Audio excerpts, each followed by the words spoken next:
Uganda flag eno terina gwanga ekiikirira Uganda. Terina kibiina kyekiikirira ekiikirira munna Uganda. Hello, Senator Sanders, Zoran Mamdani. My name is Remy Bahati. I'm a Ugandan-born, Columbia-educated journalist. I have a question. Probably you can both answer it. Uganda has been in the news for the wrong reasons, and the reason is because they have accepted to host deportees from the U.S. What are you going to do to protect immigrant New Yorkers living in fear every single day?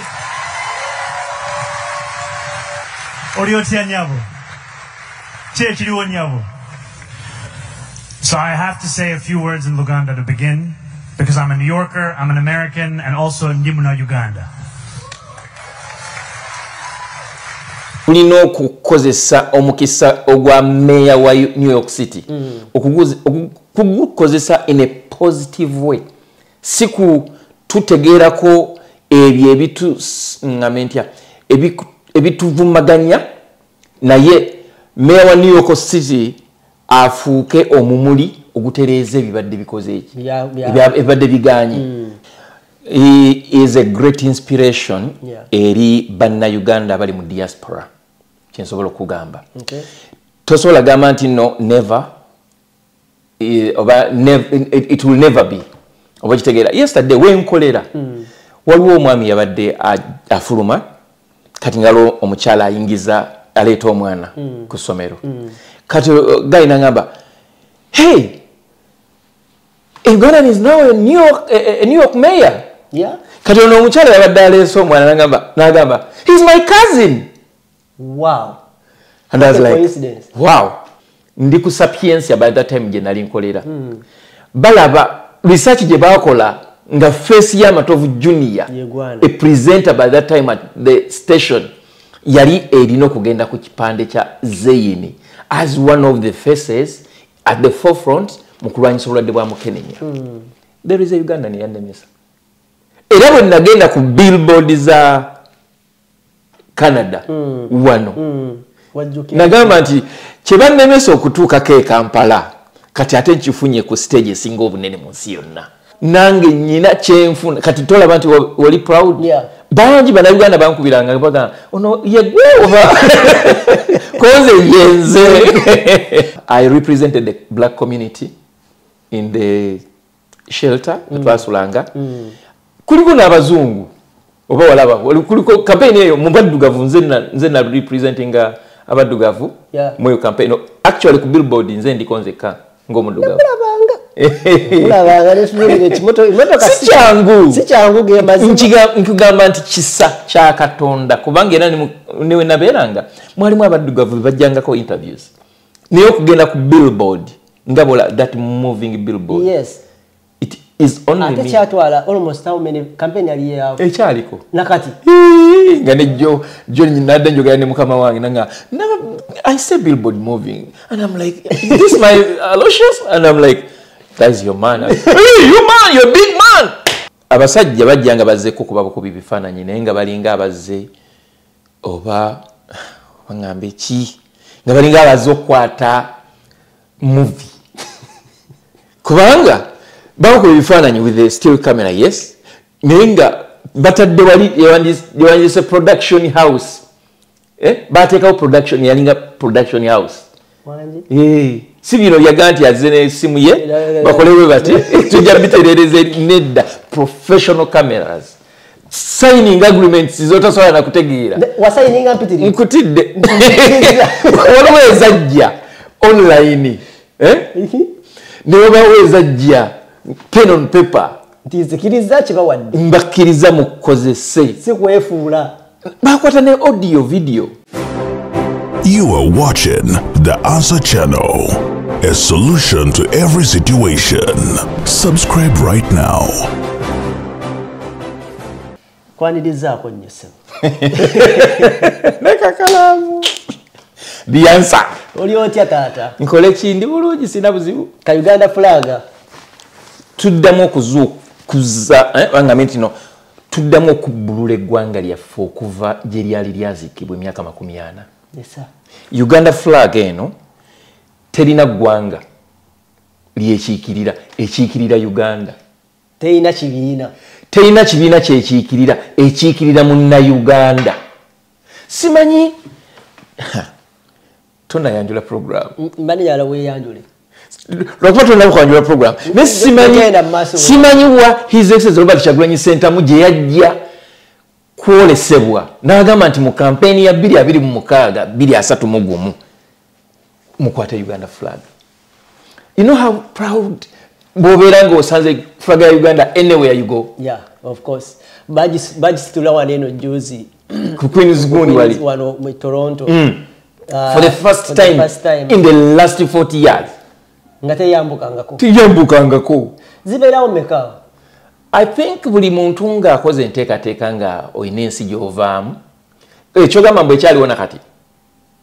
No, it was Independence Day. Abangamba gundi naliko ne mwami yani Innocent. Yani musajja ventunga moyo. Karuhanga? Nangamba mubage agiteerawo ddala forever. Okay. Tekyo kiba kyakabi nnyo. Bagiteekawo forever. And Uganda is going eri ku map nnyo nowadays. Yeah. Waliwo Munnayuganda Mawanga Magatte Omuyindi. Mamdani. Oli proud n'ekyo abantu bagamba nti oyo si waffe tumwesibako bwesibi. Kakati kankubuulire waliwo abaana abazaalibwa nga ne bamama baabwe tetubamanyi nga te bannayuganda ne bajja ne bakubira emipiira waliwo n'omukanada eyakubirako omupiira wa ne Canada najja ne ku ttiimu y'eggwanga naye nga n'Oluganda tulinga abanonoozi olunonoozi. Waliwo ne Mukasa oba asambira mu Chelsea oba asambira mu Man City. Erinnya labulabi Mukasa. Just be proud of your country. Kasita owulira obuwulizi munnayuganda. Kasita owulira nti noono omwana yaza kati okimanyi nti Uganda ensi erina bapresident bwandigambye nti no abayiseko mu Uganda nga babaddeko bapresidenti b'ensi ez'enjawulo. Tumenyere. Kim Jong-un. Gwe bangambye yasomera Kololo. Yasomera okukitante ng'asula Kololo. Owa North Korea. North Korea. Kim Jong-un. Yes. Oyo dictator. Munakyemalira. Kaliba. Uganda. Ulira materials etuleta. Mukapa. Yaliko Benjamin Mkapa yaliko gundi wa Tanzania. Yeah, Benjamin Mkapa ya. Yasomera kawe Makerere University. Yesebo. Ba president banji. Boyinza okugamba nti no. Bangamba n'ono w'e Burundi yafa Nkurunziza. Yafa COVID. Tulina ebyafaayo ebigasse ku nsi. Ate weerabidde Kagame. Paul Kagame ati kati wenjogera ku Paul Kagame mbanga ayogera ku Museveni. He is now the president of the Republic of Uganda. A born Tanzanian. No, born Rwandese, migrated to Tanzania, and then migrated to Uganda. And then he studied from Uganda. And now he's the president of Uganda. Birth certificate ye eriko Rwanda. Ey'obuzaale bwe. Mpozi nga bamukolera birth certificate. We bamuzaalira mu biseera ebyo baali tebalina kye tuyita birth certificates. Naye bwe yabatizibwa mu kkanisa emu saidizeyo oba waziyita ntungamu mu Uganda. Akawandiiko koyinza oga nti akasooka ak'obubatize ke Uganda naye ng'obuzaale bwe ani abulina ate maama we yafa yayogera bulungi nnyo bw'oba osomya akatabo ka muzeeyi ke bayita Sowing the Mustard Seed original version akatabo ako nkawulya buli mwaka ogerako toyogera tosoma kana akali edited balina audiobook kubanze mpulizanyo audiobook simanyi audiobook. I don't think so. Bakati ola Museveni ebintu bye yawandika mu Sowing the Mustard Seed original version bw'abijjayo ne babimusomera ayinza okuvuma obukukuba ani amukakabi wandi yali amanyi nti it was the time to give an account of his life and it was the right time for him to write whatever he wrote at that time kubanga bye yawandiika byonna byali bijjayo kyeyali mu kiseera ekyo. Banange tulina omwami Matovu Junior gwe tulinayo olunaku olwaleero buli wembeera naye mbeera mugumu kubanga abantu bamusiima ne buli walabikako ku mukutu guno gwa The Answer Channel kansonti ubulamu butambulira bulungi nga tugezako kwata tubulaba era nga byonna gyosinzira okwate nga otulaba bannayuganda baffe abawangalira mu diaspora wano abawangala naffe wano ng'olinayo mindset oba ekirowoozo ky'okuba nga wetandikirawo ka business nga gwe omuntu naye nga buli w'obalaabalamuuko startup capital eyinza okuba nga nnenemuuko n'ebisanyirizo bingi nnyo okuba nga otandikawo ekintu nga gwe omuntu kankwanjulira enkola ya online business eno nange nagiyingiramu myezi nga giigi emabega but kyengezako okuba nga nfuna nekyendaba kyekyokufiiringa good and better ne future okubeera nga eri bright nnyo okuba nga ntegeera kyendimu okusoma okufuna mindset okutapinga mu communities ezaffe abamu betutabeera namu mu circles zaffe abamu zetutalina notapingako mu bantu abagwa mu mawanga abali mu USA abali mu Australia abali mu Netherlands abali mu Germany abali like nolabanga sako yote yetolode ku bantu bokabo obeera nabo bowangala nabo bakuyamba okutegeera ensi nga bwetambula mu nsi ezenjawulo no comparing nomanya kiki kyenye nokola so byebimu ku ebintu bye tuli mweno business bye tulaba eyawukanamu nko kwekyo ekiki ekyakubba eyawukanako ko kwekyo ekyo kyo walimu eyawukanira ddala kubanga nebadde okumala emyaka 5 mugumu ate nga enkola eno bakuwa coach bakuwa ne mentor bantu si automated machines nti zezogena okwogera nazo bantu gye bali era osobola okuba ate nga enkola eno ekuyambako naddala ali wano nozimba ekintu kyolabako nomanya na lwaki okizimba kirina otunda kiki kyokola service kizokola byonna ogenda kuba ate nga obifuna ng'otandikira okulaba free webinar eno eringa video based something osobola okuba ate nga olaba video eno n'olaba biki bye bakola byabwerere then bw'omaliriza ne bakubulira emitendera egijja gibeerawo n'omanya bw'osobola okuba ate nga okuyetingawo business eyo genda ku website yange oba onkubireko ku namba yange ya 647-821-8189 bw'ogifuna oba bw'ogikubako nja kuba oyogerezeganya nange kubulira ebisingawo sinakinira osobola okukyalirako ku website eyo n'otekamu information zo zonna nyambo otekeko enamba ey'essimu kubanga woba obuze kijja kunnyanguwira okwogera naawe ng'omuntu nkubuuze waba obuze twetegere bulungi nnyo wotateekako namba ya ssimu oyinza obutabitegeera era oyinza okugenda nga tobitegedde so woteekako kinyamba nange okutegeera mpola mpola bannayuganda basagambiza nti okuwangula kwoyo omwami Mamudan kisitudde bannayuganda bangi nnyo abali wano okwepima mu ntebe ne mu bifo ebinene nti tetwajjira bwereere ssebo tusobola kimekinga tusobola kikola wetogera ku New York lwaki esoundinga nnyo kiringa wonayogera ku Toronto mu Canada kiringa wonayogera mu London e UK nti ebibuga bituukesa ne bisoundinga okusinga ensi n'owuliranga wow yagenze London. When you talk about New York, you're talking about the heart of America. Exactly. Oyogera ku mutima gwensi gyoyinza okuyita naggwano oba gyoyinza okuyita super power.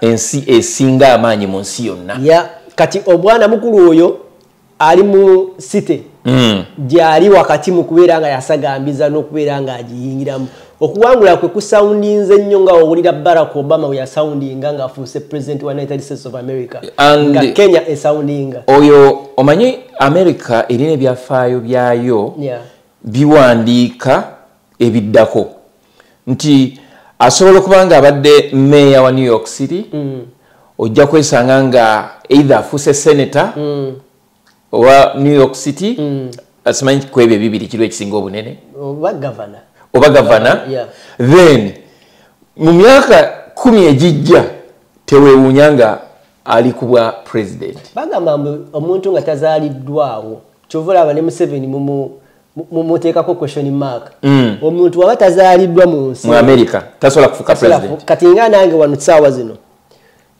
ndowooza wa prime minister nabo bwekiri ekyawano yakisoboka nti omwana wange gwenzaalidde wano yasobola okuclaiminga n'agamba nti kati ssebo nze mu ntebe nnene kyensobola okukola kyabwa kansala kyabwa member of parliament ebyo babikkiriza now tugamba awo there is a limit because of the birthright kyekyo naffe era bannayuganda ekisinga okubabonyabonya nti oba oli awo ebireese okuba nti nno results tezibayo bulungi baga nti oli ensi tagirina ku mutima kwate yazaalibwayo kyovola ne Mamudan kimu bibiri I was born in Uganda Kampala Uganda kitegeeza ne wankubadde ndi mu US right now naye akatima kali I'm born Ugandan yes naye ndowooza kye tulina okukola ffe nga bannayuganda tulina okukozesa omukisa ogwa meya wa New York City okugukozesa in a positive way siku tutegerako ebyo ebitu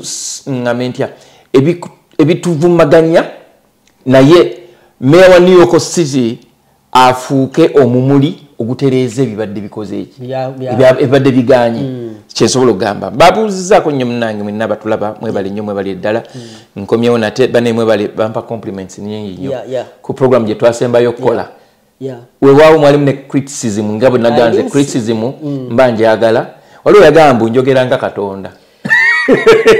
Okay, by the way, after that show was anatandika okuyingiramu ekintu ekyokuaccepting anti criticism ekuyambako okwetereza era naddala positive criticism mulimu abantu abajja with negativity nga yamanyira bumanyi neze oli ne bwaba mumanyira ate atagenda kunsasulira wensula nze akamanyiro sikagendako kuba naye simanyira tomaliranga budde ku muntu atalina kyakukendeezaako asobola kubanga ebiseera ebisinga ffe tubeera fired up with praises like bwenkeera ku makya nendabanga nze kusinzira kunze ku mutima gwange nakoze ekintu okukiteekayo on a positive way oli n'akireeta nga yalo n'akinafuya aba tategedde budde kiwena kirowooleza kireeta data guest budde kiwena bwe yataddemu okubeera nga ayogera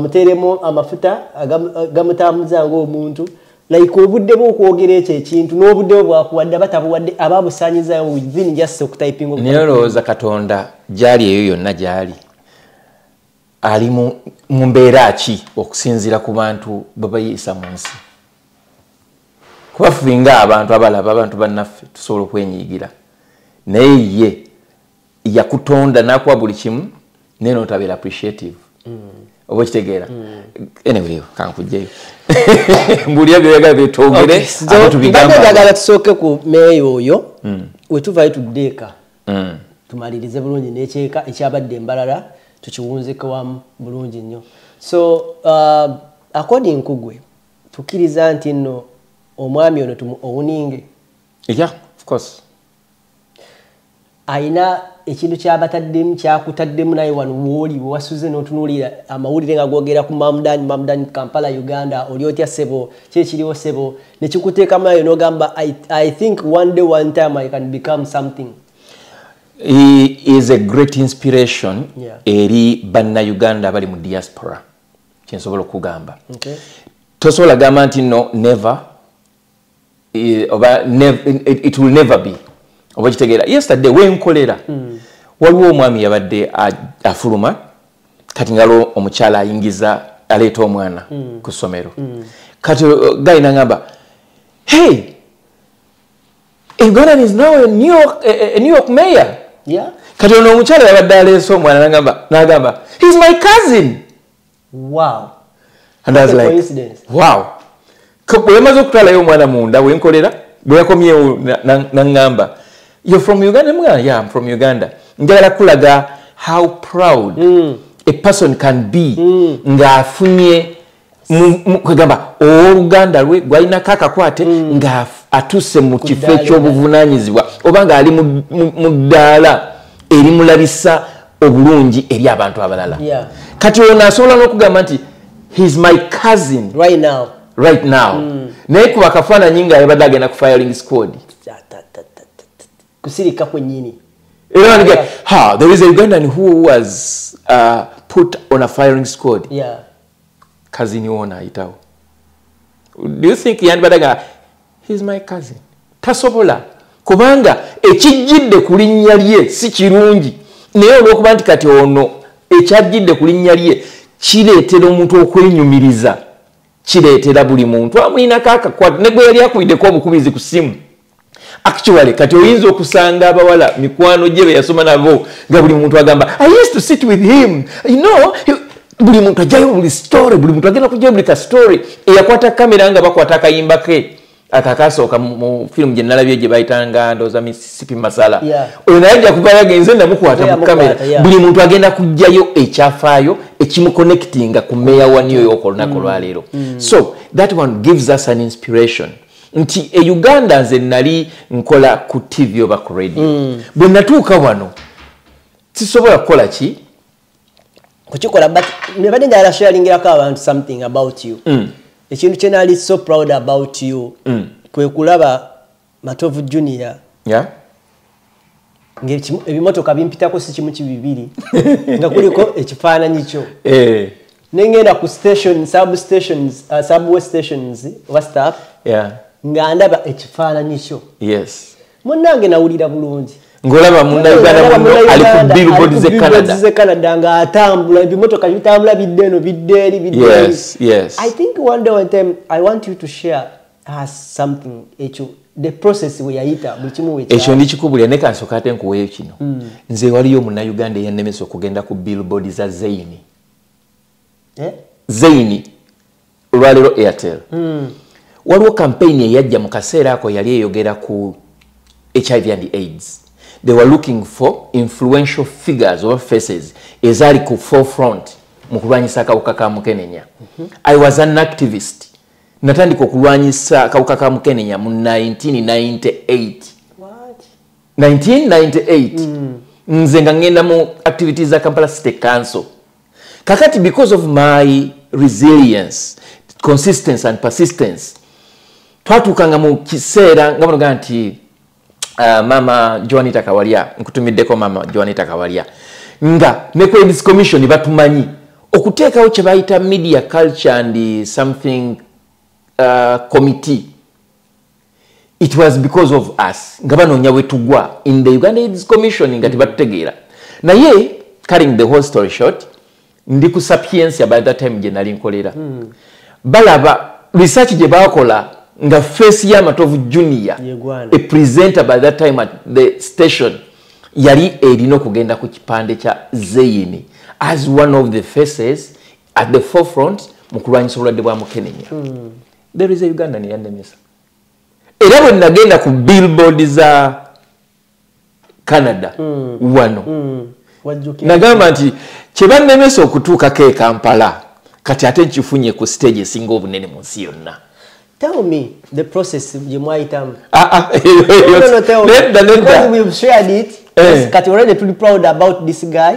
Kati ate nawe mbadde sifuna that time. Kubanga ebyeddala na feeling nga so happy. Yeah. Nga ntula n'abantu ngamba oba otudde kugenda ekimotoka nga kiyitawo. Face ya Junior ninga ono mumanyire namba yenjirina buna agenda. Yes. Obuli awo li ku station ogera olaba same sibiri. Yeah. Nga like gwe bulishimu ne ku TTC mabege. Yes. Yeah. Okay, process ya libwet.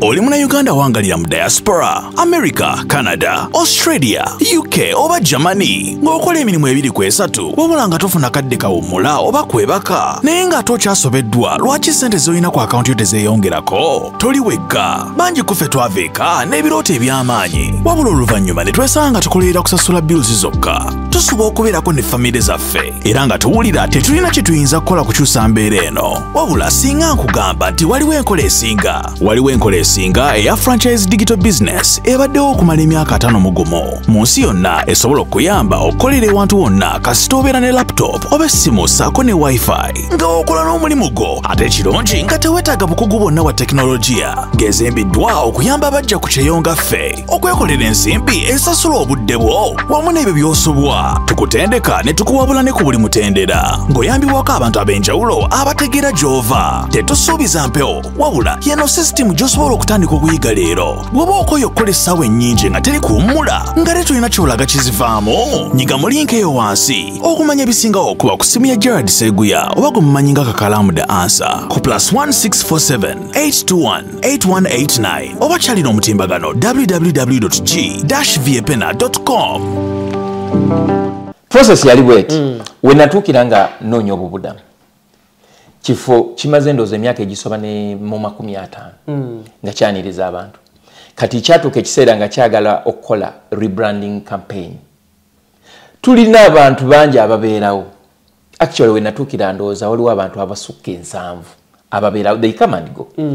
Kakati media campaign eyo bwe yajja ne bayita mu team yonna nga basaba ba volunteers omanyi wano Canada yazimbibwa ku voluntary efforts nga bagala abasobola okuwaayo experiences kati ne batukolamu interviews biki kati mbandi awo nga bangamba I don't know how they came out my name ndoze era nga Met Kisa na Favor ne bangamba twagala otuyambeko tukozese fesio on our billboards like to fundraise for this organization. Okay. Nembagamba back home I was a fundraiser, I was an activist. This is something that I can give freely. With no cost. No cost at all. Wow. Ekisooka nze nganze mba giving back to the community that welcomed me with my open heart. Yeah. Ekyokubiri mba nange nyina kyenfuna kati tolaba nti wali proud. Yeah. Banji bannayuganda bankubiranga baga ono yegwe oba koze yenze. But was there any price before?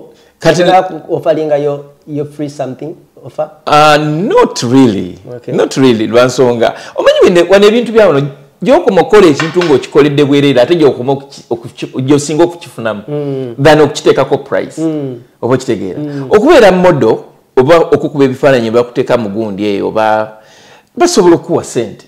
They can give you about 10,000, they can give you depending on the campaign and the importance of the campaign. Yeah, they can give you money. Naye tolaba bano abasajja abasambi b'emipiira nawayo image bwerere obukitegeera uteekawo that gundi eyokusika abantu. So I represented the black community in the shelter twasulanga kuliko n'abazungu oba walaba kuliko campaign eyo mu baddugavu nze na representing abaddugavu mu campaign actually ku billboard nze ndiko nzeka ng'omuddugavu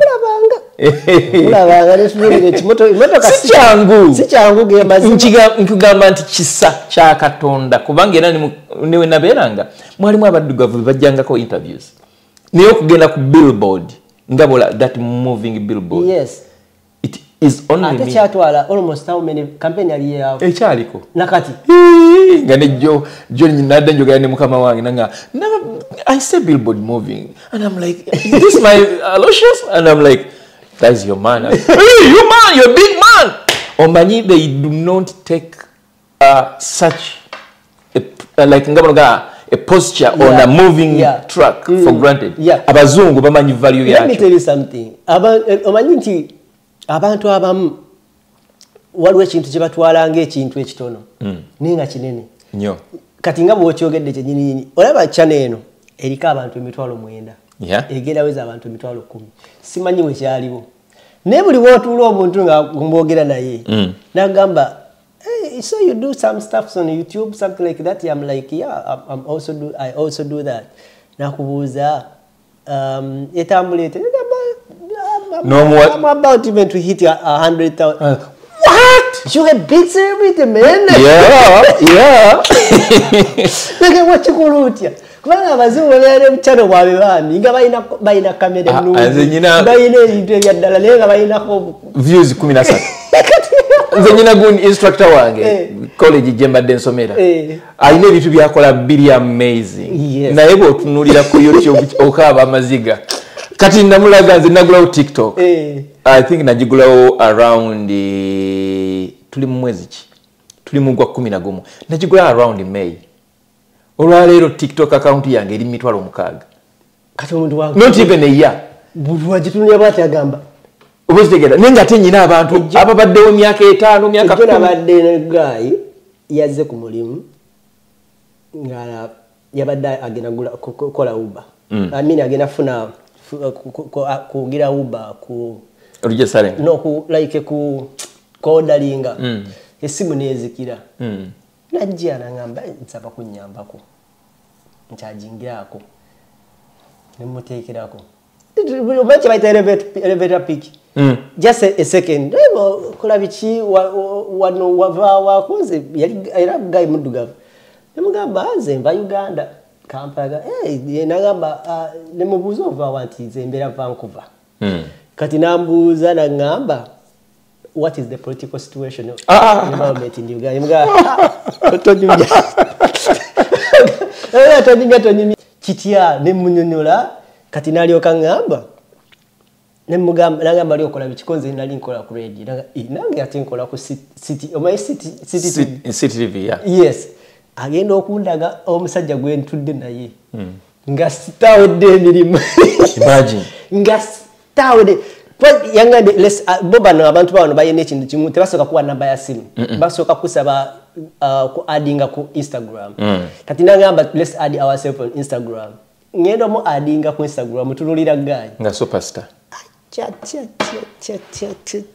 ngamba uvuno ati nandi mujewa kati walizo musanga ku City TV one day kati no webuza yatuse yate but it was just a second yeah anegeje twa connectinze ina mwafikizo ba mukwana yes yeah katika kule o mention it kili fun about Uganda the most popular face in Uganda is Idi Amin Museveni afugidde Uganda emyaka 40 naye bwotambula mu kibuga wano tebasobola kugamba nti bamumanyi but they know Idi Amin yes okitegeera yes so ensi yaffe erina ebintu bingi ebigireetera abantu okujenyumirizaamu lwakuba nti bwe tutuuka wano it's like you have to unlearn to learn yeah oteeka oddayo emabega okujja mu byonna byobadde omanyi nodda bupya. Surprisingly today I made 2 years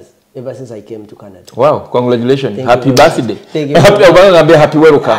You know, 2 years. Yeah, navayo nga 8 netuuka wane. Navayo nga 7 netuuke Montreal nga 8 ne Pearson netuuka nga 8 I Toronto up to now katonda badde mulungi.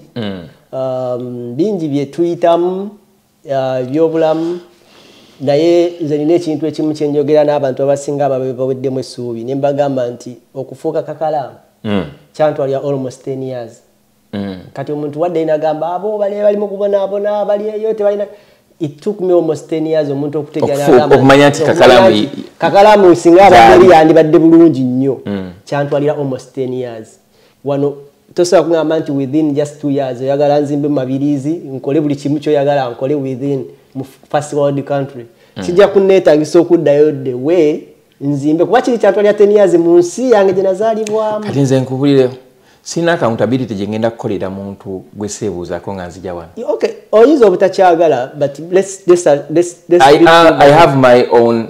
I was talking to my friend already oinako price gy'oliko just oyagala kyejjako bwejja but waliwo accountability y'abantu gye bakutunuulira. I was talking to my friend an American we spent like tumaze myaka 19 nga tetuwuliziganya olaba this is Jeff Watson natuma mutabani wange Watson after his name obo kitegeera naye alina gundi alina kanjala osomera abantu message eyo yajimpadde jo. Your story has so many more chapters in it. We just have to see how it's written. I know God will come through for you and you come through for your family.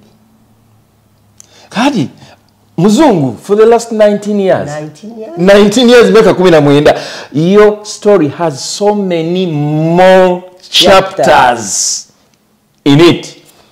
Kati ono muzungu yakimanyi nti no bulamu bwange bukyalina empapuleza okubikula kakati gwe ntandise okunjajinga kyola nti entegera yaffe nga bannayuganda ereetera omuntu okwebuuza nti naye ono alowoozaako mu maaso oba talowooza kati ono yandaba Uganda emyaka 19 egiyise nga twasisinkana ku organization yemu bagiyita meeting point yeah? Kati meeting point yali ayina mukwano gwe bakolanga nabo nga balina eddwaliro kati yajja nga alinga intern doctor ndowooza nekyo sinkaniraeyo netufuuka ba mikwano naye ebintu bye yalaba ndi oba nkola e Uganda n'engeri gye twasigala nga tuwuliziganya nkugambye natuma mutabani wange erinnya lye ndowooza namuzaala wayisewo ndowooza ng'emyaka 2 ng'avudde Uganda ne mutuuma erinnya lye his Watson. Kati after 19 years This is what he wrote yesterday. Nti obulamu bwo bukyayina empapula nnyingi ez'okubikkula. Era tusaba Katonda butuukirire bukusanyuse ne famire yo. Kwegamba kati olaba omuntu alina essuubi mu ggwe gwate n'oyimalamu essuubi. Ate gwe n'owemalamu essuubi. Kakati oli atakulabamu ekyo gwe muleke.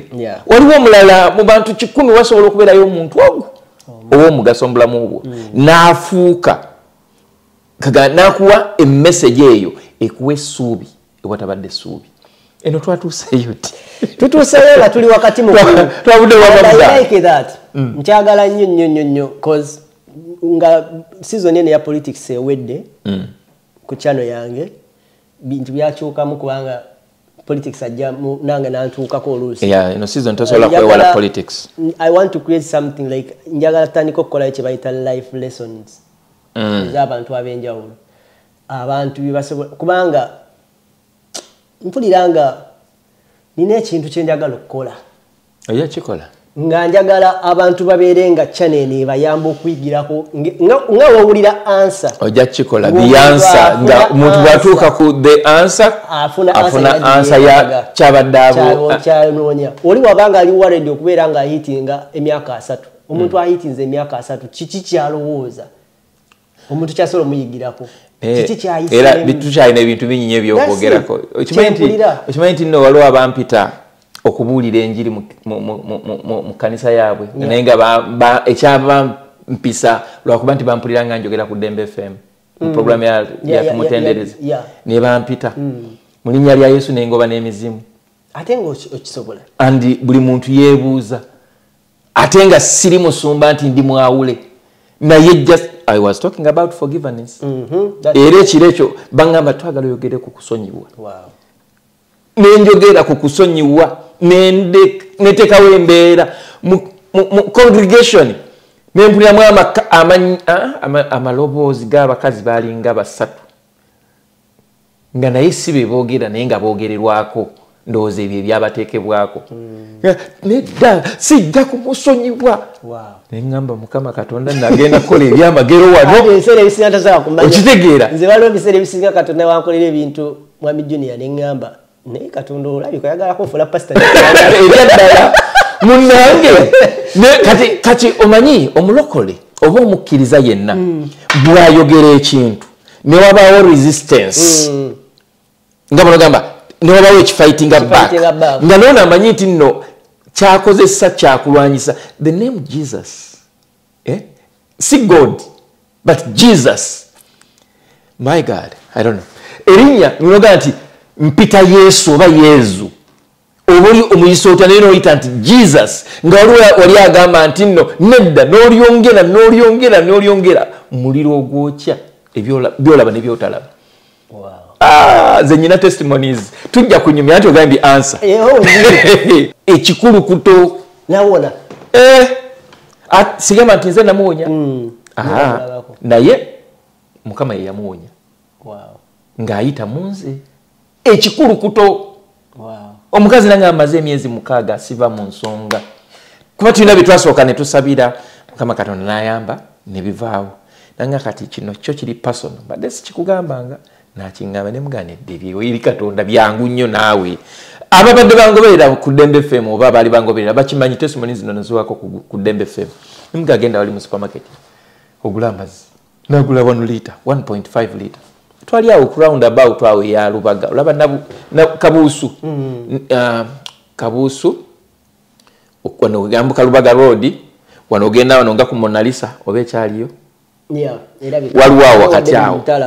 waliwo ka supermarket yawo oyagula amazzi nengajjako lebo netugasabira nemugaga genda okkirize nywako onabeko ne wansi enkera nampa testimony nengamba kimanyi nti oli mulogo nemuga oli yabadde Katonda yakoze ebintu ebyo Katonda abula tekyeyogedde naye Katonda alabi naye mbadde nsabaze oba pasita tavumpa nedda Katonda bw'abanga ayagala okukola byakola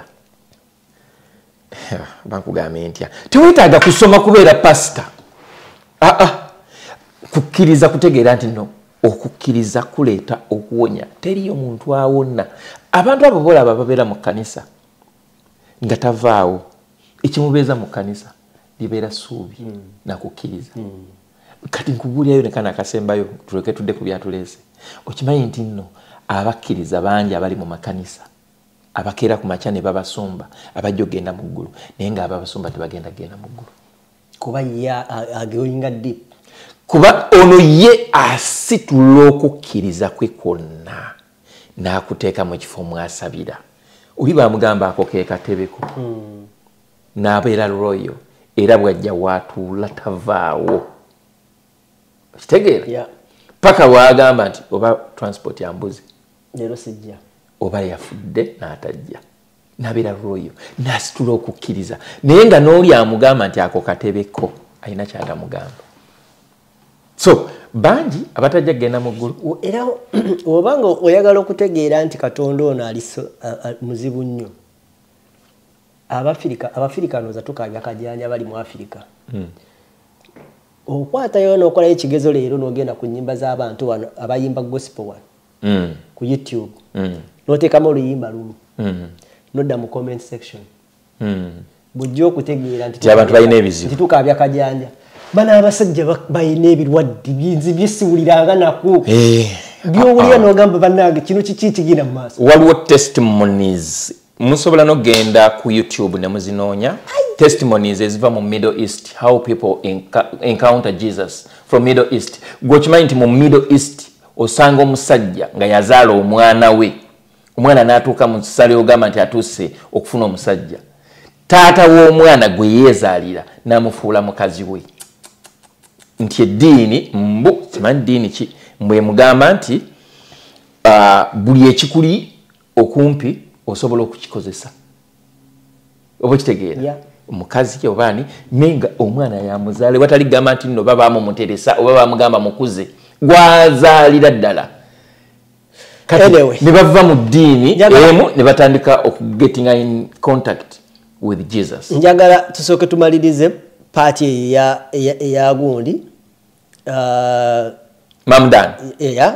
Mamdan nze musanyukirako atwade tuli ku party ya okay tusoko mazia Mamdan musanyukirako era nsanyukirako kuba nayo by the way siye munna lwakuba nti no that is the greatest achievement joinzo ganti no ebadde waggulu nnyo bana Uganda bangi lwakuba nti nabamu tebaagala nakugamba nti they are Ugandans abali mu positions ez'amaanyi mu nsi ez'enjawulo twalina munna Uganda nga he was one of the best heart surgeons in Australia Chinji omugenzi Chinji oba kitegeera there are very many Ugandan doctors in India in South Africa in Nairobi oba Kenya in Germany in UK nga they are Ugandans nga bakulira departments ez'amaanyi waliwo muna Uganda ali mu USA he's heading a very big health department oba kitegeera kati ono ye oyinza oga nti yakurawuninze ate n'ateeka Uganda flag mu bbanga wala nnyo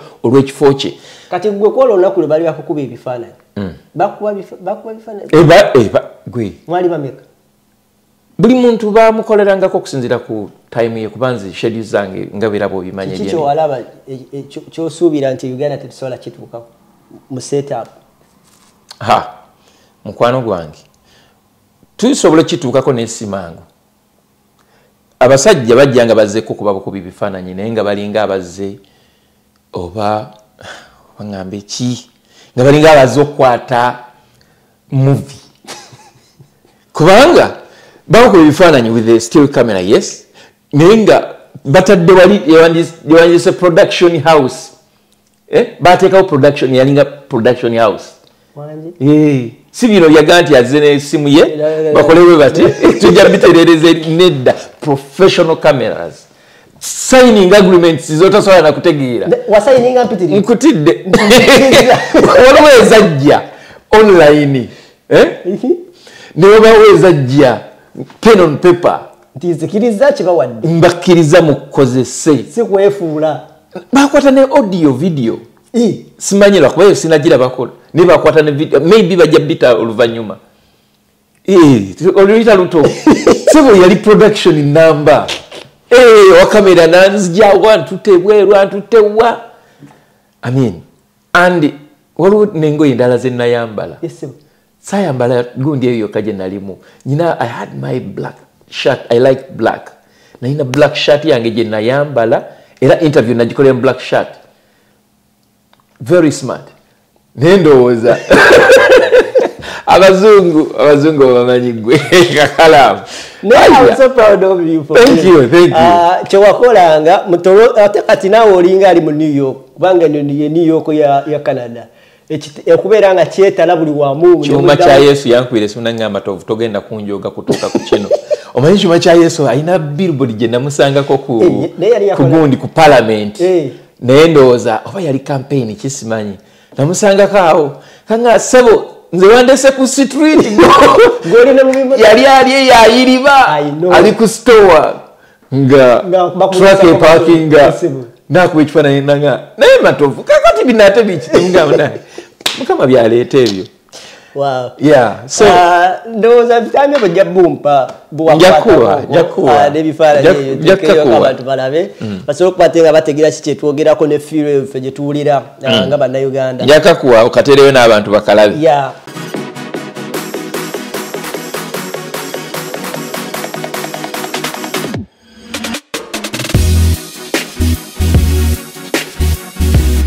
The Answer Channel, a solution to every situation.